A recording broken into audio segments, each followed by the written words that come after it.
जीवन को जीवन नुहे एक राजकीय ढंगरे उपभोग करथिले से तांको पई सारा अभिनय जगत आज स्तब्ध।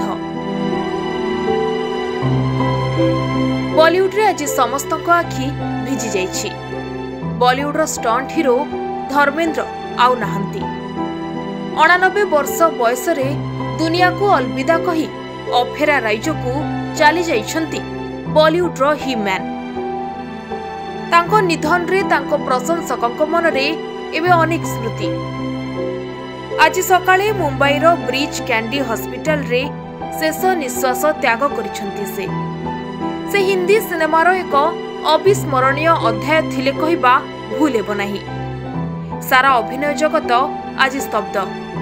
प्रशंसकंक आखि भिजिछि एवं सोशल मीडिया रे तांकर सुपरहिट डायलॉग और गीत गुड़िक बारंबार भाइराल होछि।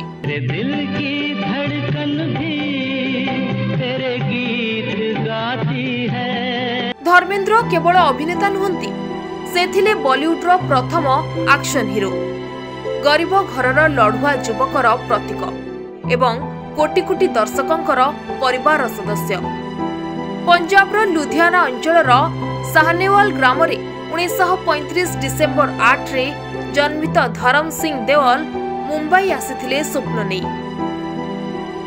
सेतेबेले पाखरे थिला केवल 200 टंका, मासिक दरमार एक पार्ट टाइम चाकरी एवं ग्यारेज रे सोइबार स्थान।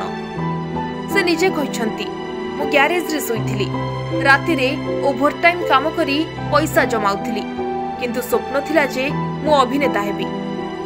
सेही संघर्षरु उठी आसीथिला बॉलीवुड रो ही मैन। 1960 रे दिल भी तेरा हम भी तेरे फिल्म रे डेब्यू करिथिले धर्मेंद्र एवं धीरे धीरे निजर जबरदस्त फिजिक और साहसी अभिनय द्वारा दर्शकंक हृदय जीतिथिले। धर्मेंद्रंक सबुठारु बड़ परिचय थिला तांकर डेयरिंग स्टंट। जो समय रे डुप्लिकेट व्यवहार करिबा साधारण थिला, से निजे चिताबाघ और सिंह सह लढुथिले। 1979 रो कर्तव्य फिल्म रे चिताबाघ सह तांकर लढी एबे भी लोकमाने मन पकांती। भीड़ देखि चिताबाघ अनायत होई आक्रमण करथिला, किंतु धर्मेंद्र निजे लढी सीन पूरा करथिले। एहाकु नै तांकु हीमैन नाम मिलिथिला। 1970 दशक से थिले बॉलीवुड रो सबुठारु हैंडसम और सबुठारु साहसी हीरो। 7 दशकरु अधिक लंबा कैरियर रे धर्मेंद्र 300 रु अधिक फिल्म रे अभिनय करिसंती।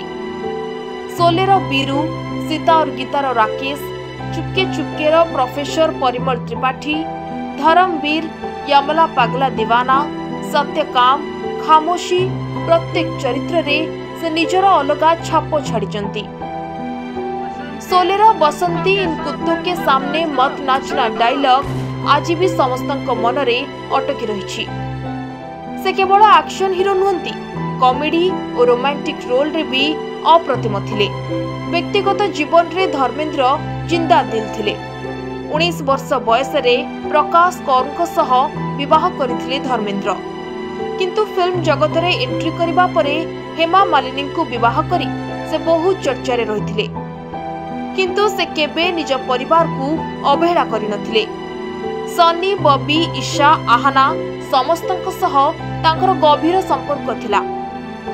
से निजको सबुबेले कृषकर पुओ बोली कहउथिले एवं लोनावालार फार्म हाउस रे गाई गोरु सह समय काटिबाकू भल पाउथिले। शेष दिन पर्यंत से अभिनय छाड़ी नथिले। 2023 रे रॉकी और रानी की प्रेम कहानी और तेरे बातों में ऐसे उलझा जिया रे तांकर अभिनय दर्शकंकु मुग्ध करिथिला। आगामी डिसेंबर 25 रे रिलीज हेबाकू जाउछि तांको अभिनीत शेष फिल्म 21, जहा देखिबाकू से आउ नाहंती। से चाली गले, किंतु तांकर डायलॉग, तांकर हस, तांकर साहस एवं तांकर संघर्षर कहानी चिरकाल जीवंत रहिबो। Bureau report, Odisha connect.